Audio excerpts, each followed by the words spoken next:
করে উড়িয়ে দিতে চাইলেন এবং তারপর তাড়াতাড়ি পোস্টমর্টেম করে আন্দোলন চলছে, বিচার চলছে, দেখি বিচার পাওয়া যায়। কিছু জনতার এজলাসে এরা নাম দিয়েছে, নাগরিক সমাজ, তাদেরকে নিয়ে এই প্রোগ্রাম চলছে। ছোট্ট একটা ভিডিও লাইক কমেন্ট শেয়ার অবশ্যই জানান। তিনি কিভাবে এইভাবে মারা যেতে পারেন, আর তার উপরে বিভিন্ন সেলিব্রিটিরা এবং কর্তৃপক্ষ বলতে পারে যে রেপ টেপেরও মাঝে মধ্যেই হয়, এটা অনেক ঘটনার মধ্যে একটা ছোটখাটো ঘটনা, কিন্তু এর বাইরেও অনেক রাজ্যে অনেক কিছু হচ্ছে। এই সঙ্গে তো এত তোলপাড় হচ্ছে না, কলকাতায় এত আন্দোলন কেন হচ্ছে? আমি বলবো যে অন্যায় নিরসনটা আমরা না হয় ঘর থেকেই শুরু করি। আমরা পশ্চিমবঙ্গকেই দেখে নিই, মহিলাদের জন্য একটা নিরাপদ রাজ্য হিসেবে তৈরি করার, এবং তার জন্য শুধু আন্দোলনকারী জুনিয়র ডাক্তাররা নয়, আমাদের জনগণ জনসাধারণকেও এগিয়ে আসতে, আন্দোলনকে তুলে ধরতে হবে যেন দুর্নীতিকে রোধ করা যায়। আমাদের সুপ্রিম কোর্ট তো কত বছর আগে বলে গেছে যে কর্মরত অবস্থায় যদি কোনো মহিলাকে শ্লীলতাহানি করা হয় বা অবমাননা করা হয়, ইভেন কোনো ইঙ্গিতপূর্ণ ইশারাও করা হয় যাতে তার ওম্যানহুড আহত হতে পারে, তাহলে সেটাই একটা অপরাধ। এবং অনেক বছর আগেই দিশাটা গাইডলাইন করে সেই অপরাধের জন্য বলে দেওয়া হয়েছে যে বিভিন্ন জায়গায় কর্তৃপক্ষদের ইন্টারনাল কমপ্লেন কমিটি করে সেগুলো বিচার করতে হবে। কিন্তু তাতে করে তারা কি প্রমাণ করছেন যে সেই ব্রিটিশ আমলের পুলিশের চরিত্র কিছু বদলায়নি। তখনও দেশের নাগরিক যারা দেশের দুর্নীতি বা অনাচারের বিরুদ্ধে রুখে দাঁড়াতেন তাদের উপর অবর্ণনীয় অত্যাচার করা হতো। আজকেও শাসক দলের মদতে পুলিশ দায়ী করছে। সুতরাং পুলিশের ভূমিকা, সেকেন্ড প্রশ্নের উত্তরে আসি, অত্যন্ত নিন্দনীয়, নিন্দজনক। পুলিশের জন্য একটা সেম ধ্বনি উঠুক।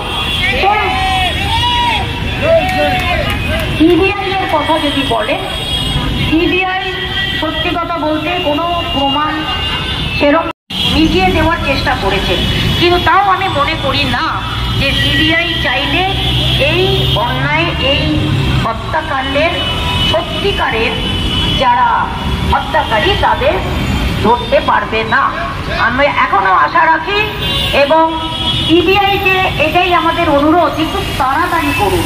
1 মাস হয়ে গেল, কোথায় আমাদের মহান নেত্রী উৎসবে সামিল হওয়ার জন্য সবাইকে আহ্বান করছেন, সেখানে যত তাড়াতাড়ি সম্ভব সিবিআই যদি এই বের করতে পারেন কারা সত্যিকারের হত্যাকারী, তাদের যদি পোড়া যায় গারদে, তখন বোঝা যায় যে উৎসবের অঙ্গ। আমি একটু বলছি যে উৎসব মানেই কিন্তু শুধু এই কার্নিভাল বা তার আগে বিভিন্ন শোভাযাত্রা বা বিভিন্ন মণ্ডপসজ্জা নয়, অসুরদের বিনাশ করা। আমার মনে হয় আমরা এই উত্তরটাই মাননীয় নেত্রীর কাছ থেকে পেতে পারতাম। এটাই আসা উচিত ছিল যে উৎসবের সঠিক অর্থ অসুর দলন, অন্যায়কারীদের দলন, অন্যায় নিধন করা। তো আসুন আমরা সবাই মিলে এইটাই চেষ্টা করি আমাদের আন্দোলনের মধ্যে দিয়ে, এই জনতার দরবার দিয়ে, যে এই প্রেশারটা ক্রিয়েট করা সবার উপরে, এই চাপটা বজায় রাখা, যেন তিলোত্তমার হত্যাকারীরা এবং তিলোত্তমার উপর নির্যাতনকারীরা এবং তাদের পরোক্ষে মদতকারীরা সবাই শাস্তি পায়। তার কোনো ভাষা আমাদের নেই, লুকোচুরি খেলতে পারে না। আমাদের রক্ষা করে যাদের কাজ, তারা এই ঘটনা নিয়ে লুকোচুরি খেলেছেন, আমাদের সঙ্গে এখনো খেলে যাচ্ছেন। হয়তো আমাদের পাশে এই জমায়েতের পাশেই যে পুলিশ ভাই রয়েছেন, হয়তো তিনি অনেক নিচু স্তরের ইয়েতে রয়েছে, ডেজিগনেশনের উনি রয়েছেন, হয়তো ওনার করার কিছু নেই, কিন্তু যে উচ্চতর কর্তৃপক্ষ থেকে আসছে নির্দেশ ধরিয়ে দিয়েছেন, হয়তো তার চেয়ে লজ্জার কিছু হতে পারে না ভারতবর্ষে। আমি ডেকে দিচ্ছি শ্রী প্রদীপ দাস মহাশয়কে কবিতা বলার জন্য। শ্রী প্রদীপ দাস, আচ্ছা একটু, হ্যাঁ প্রদীপ বাবু বলবেন। আর সবাইকে একটু মনে করে দিচ্ছি, আমাদের তো নির্দিষ্ট সময়টা খুব একটা পারমিশন নেওয়া আছে, নির্দিষ্ট সময়ের মধ্যে খুব অল্প সংক্ষেপেই আপনারা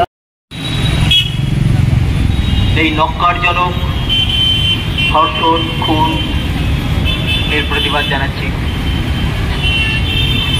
আশা করছি সমস্ত আমাদের সংগ্রাম একসময় ছিল প্রতিবাদ, তারপরে প্রতিরোধ, তারপরে যখন সংগ্রামে রূপান্তরিত হয়েছে, সেই সংগ্রাম একদিন আমাদের জয় আনবে। আমরা যা চাইছি অভয়ার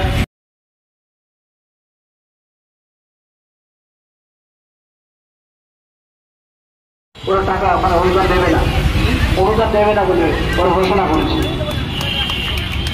এটা আমার পুরনো ক্লাব। আমি যখন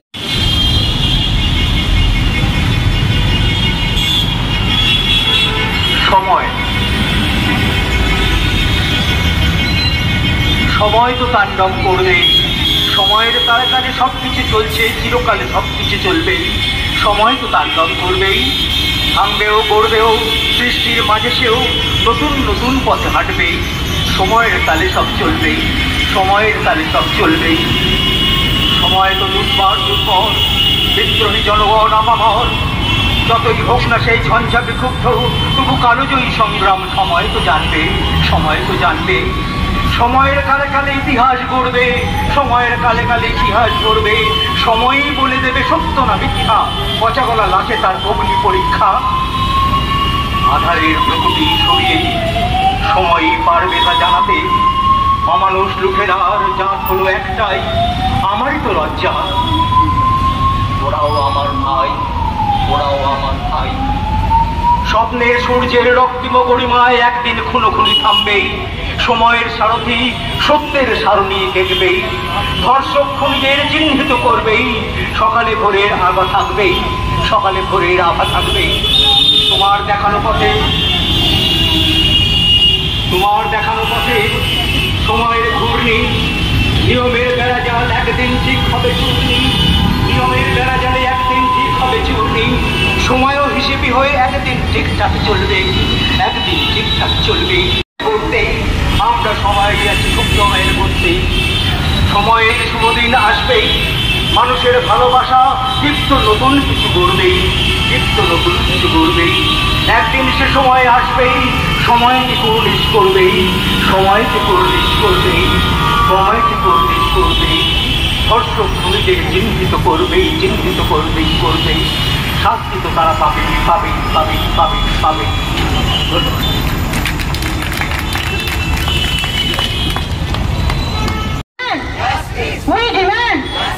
আমার স্বর তোমার স্বর, আমার স্বর তোমার স্বর,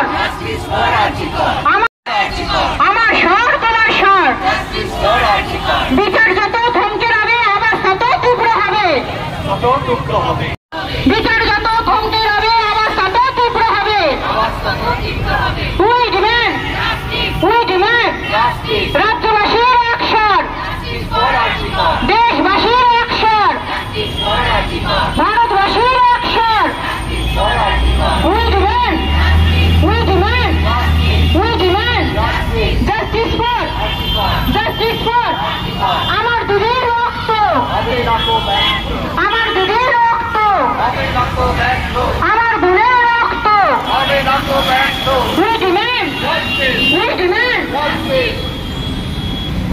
রাজপথে জনতার এজলাস বেহালার 14 নম্বর ডায়মন্ড হারবার রোডে এই ছোট্ট মিটিংটা আপনাদেরকে তুলে ধরলাম। লাইক কমেন্ট শেয়ারের মধ্যে আপনারা জানাবেন অবশ্যই বিচার আপনারাও চান কিনা। আমার কমেন্টসে আসুন। উপস্থিত সকলকে জানাই কলকাতা ইউটিউব চ্যানেল অনেক ধন্যবাদ আজকে আসার জন্য। এবং